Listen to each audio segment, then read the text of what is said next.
is a tribute to men that hate their jobs from Musterxmedia, Series 3,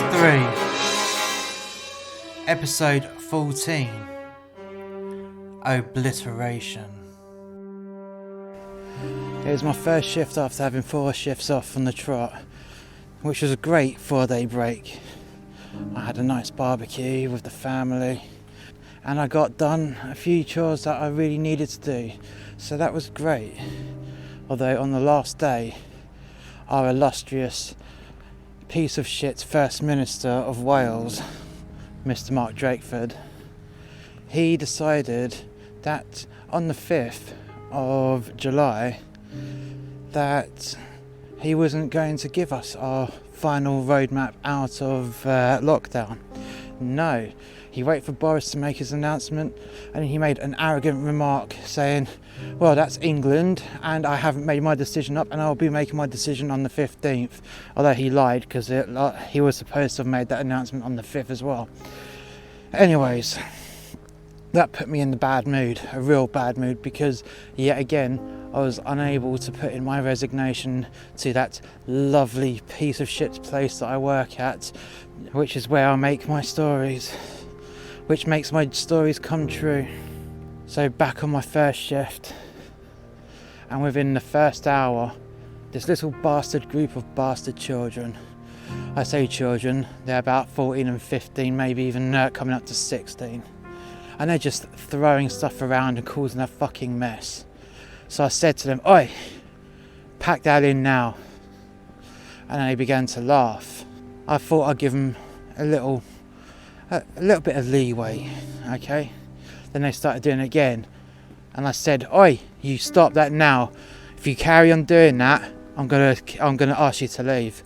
And they began to laugh at me. All 4 of them began to laugh at me. Get out, I said. What? Get out, I said. At this point, I'd lost my rag. I don't see why I have to put up with these pieces of shit no more. Especially since I'm being held there against my will by the First Minister of Wales because he's a piece of shit, and I cannot return to my job, the job that I love. So I'm here on the door with the scum of the earth in this group of absolute insolent little bastards decide they're going to laugh at me. Oh, I saw red. I saw red. This is your last fucking chance, I said. You get out now. Get out. And they continue to laugh. Pack that in, you bunch of nasty little cunts, I said, in that same manner, but very loud. And the entire shop floor fell silent, and everyone was looking at me. I'm not talking about an empty floor. I'm talking a busy restaurant. Every table occupied. The takeaway waiting area completely occupied. The drivers fully occupied. And the queue going around the corner, all the way around the corner. Everyone fell silent. They all heard me. And these kids, they all looked at me in fear. Get the fuck out of here now, you little bastards. And I made them leave. My colleague, he tapped me on the shoulder. Go and take 5 minutes, boss, he said. Take 5 minutes. So I did. I walked out. The duty manager managed to find her way to me. And she's like, I have to say, I had to apologise to at least 4 different families because they were complaining that you used that language in front of their children.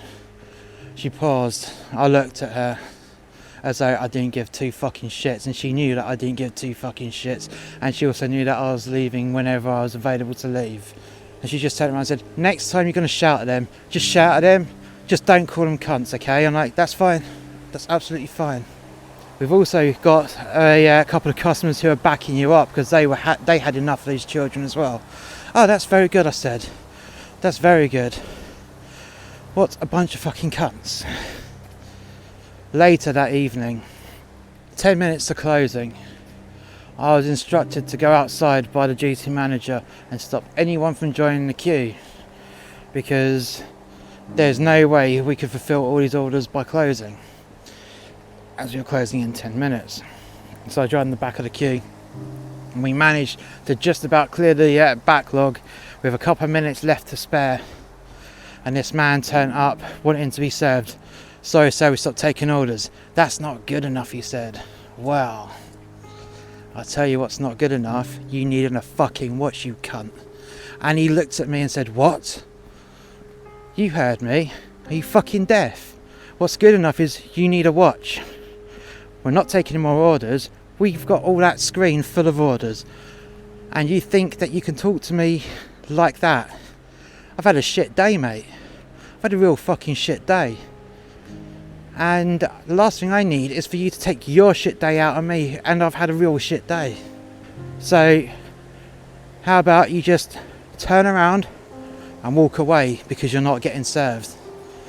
This is absolutely disgusting. I want to speak to your manager. Well, my manager's flipping burgers at the moment to fulfill orders. You're not coming in. Goodbye. And I overrid the door, and the door slammed shut. This piece of shit decided to bang on the glass of the door. And I just put my fingers to my ear. What was that? I can't hear you. I can't hear you. What? Wait, what? Am I afraid of you? No.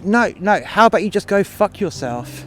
And then you had, yet again, more customers who are waiting on the inside of the overridden doors, waiting for their food, hearing me going absolutely potty at this piece of shit. Yes, absolutely potty. And yet again, the duty manager said, look, don't worry. How about you just go home? You're not closing. You're supposed to be going home in like a minute anyway, so just don't worry. Just go home. Yeah, I think I will just go home. And if that melon-headed motherfucker's out there, I'm going to chin him. But don't worry, I'm not going to be wearing my uniform. Don't worry about that. The manager wiped the sweat off her brow. As long as your uniform isn't on, I don't mind what you do.